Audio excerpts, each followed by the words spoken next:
Hey, I'm Deontay Jenkins, and here's what's on my mind. There's this weird thought that this is symmetry. Now, although the image is symmetrical, because the subject is center frame doesn't make it so. In the same vein, there's this ever-growing thought that the rule of thirds is the ultimate compositional tool, when in actuality, it's the most simplistic compositional guideline. Guys, we've been lied to. Now, it's not our fault, but we've been told since the moment that we start creating images that this is the best way to compose an image. And that's all of us, whether we're painting, drawing, or behind a camera lens. Truth is, it's not the best way to compose an image. In fact, the rule of thirds. I'm going to introduce you to a new compositional guideline, or in fact a very old compositional guideline, that'll open your mind to a whole new world of composing images. I'm going to introduce you to dynamic symmetry. But before we get into that, if you haven't already, make sure you hit that subscribe button. Give this video a like if it helped you out in any kind of way. Follow me on social media, and you can check out my latest short films here.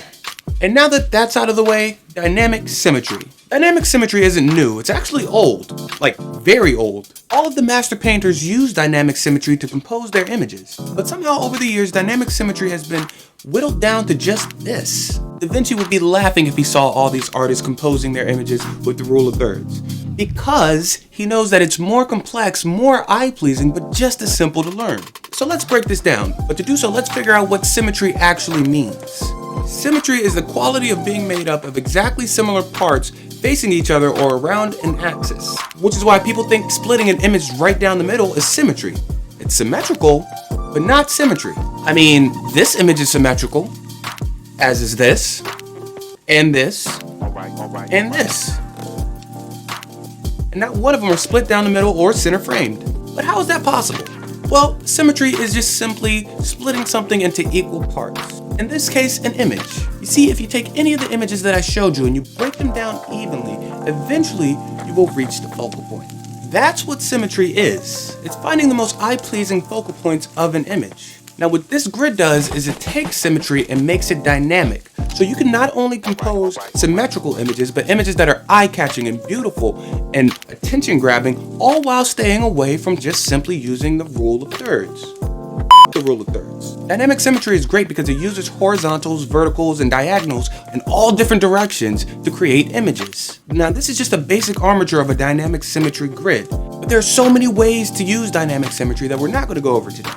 Let's start with the basics though. Now, it doesn't matter what size canvas or aspect ratio you're using, it's the same process over all of them. Now, I could go over root rectangles and all of that, but that's not what we're focused on today. But I do encourage you to look up root rectangles just to understand better how you're crafting your images. Today, we're just focusing on the basic armature of the dynamic symmetry grid. Now, the first part of creating a dynamic symmetry grid is splitting your image in half diagonally, with the right side being the highest. This diagonal line is called the Baroque diagonal, and it's the anchor point for a dynamic symmetry grid. And there's a reason for that. Studies show that when analyzing an image, we start from left to right and go from bottom to the top. Now, that's mostly because in the West, we read from left to right. So if you're in some Asian countries, it might be different. But the Baroque diagonal is the most powerful line on the dynamic symmetry grid.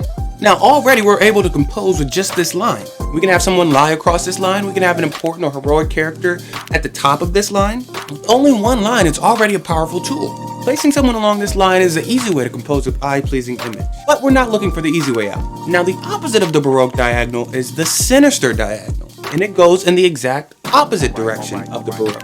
Again, we can compose with this X if we wanted to. You can have opposing subjects going along each line, or you can place someone directly in the center of this cross. Now, when composing an image, foreground and background relation is very important. So you can have someone in the foreground at the top of one of these diagonals and have someone in the background at the bottom, and then you already have a pleasing image. You can use the diagonals to make that separation more evident, and it'll make your diagonal stand out a little more. Now, for those of you who know the rule of thirds and are paying attention, you can see the connection from these diagonals and how the rule of thirds came to be. The rule of thirds, by the way.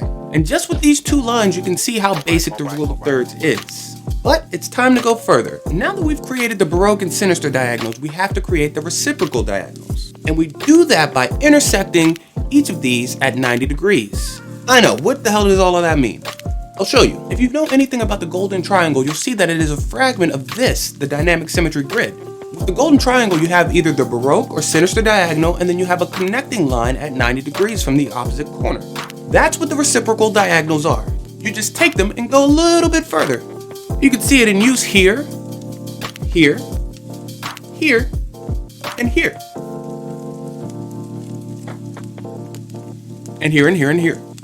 This, my friends, is the basic armature of the dynamic symmetry grid. Now you can add so many more horizontals, verticals, and diagonals. But one interesting thing I want to point out is where these lines connect. Any spot on this grid where the lines connect is called an eye. And if you place your subject along one of these eyes or on one of these eyes, it becomes more noticeable. It's a more powerful place to put your subject. Then you can bring in verticals and create even more lines to help you with your dynamic symmetry. You just place them anywhere where an eye is. This will expand your composition so much further than just the basic armature, but it also expanded way beyond the rule of thirds. The rule of thirds. You can see where the rule of thirds comes from, and you can see how basic it is compared to the dynamic symmetry grid. You can also see how the Fibonacci spiral connects with all of this. It's all symmetry. It's all a part of dynamic symmetry. Now let's see some more practical uses of it. For instance, in photography, Annie Leibovitz, probably the most well-known photographer on the planet, is known to use the dynamic symmetry grid, especially when she's crafting her group shots. Look at her using it here, and here, and here. Henry Cartier-Bresson uses it all the time. In fact, he would take a picture and then draw the grid on his images to see if he got it right. Now tell me those images aren't beautiful. I mentioned Da Vinci before, and that's because you can see dynamic symmetry all up in his paintings. Want another painter? Look at Rembrandt. You can see it in his too. Filmmakers, you know I'm one of you. Roger Deakins uses dynamic symmetry.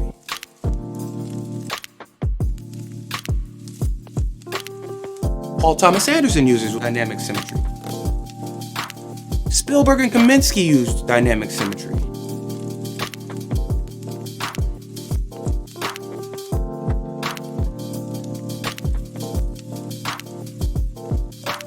Alfonso Cuarón uses dynamic symmetry to perfection in his film Roma.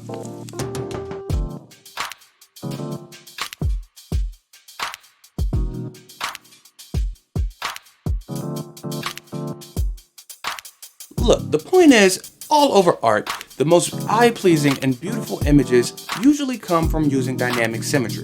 Don't let oversimplified things like the rule of thirds stop you from creating dynamic images. Let those closed-in walls fall down and start exploring new ways of composing an image. Again, this is the basic armature of a dynamic symmetry grid. It's really complex in this bitch.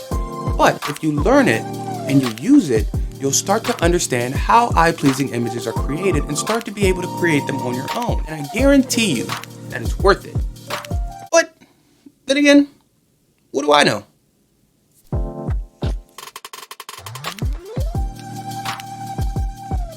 Thanks again for watching, guys. Make sure you give me a subscribe if you thought this video was cool. Give me a like and all that good stuff. You can follow me here on social media. Check out my latest short films here. What about you, though? Do you have a different way of composing an image? Let me know in the comments down below. Once again, I'm Deontay Jenkins. Thank you for watching. Come back next time because I think you're pretty cool. All right. Peace.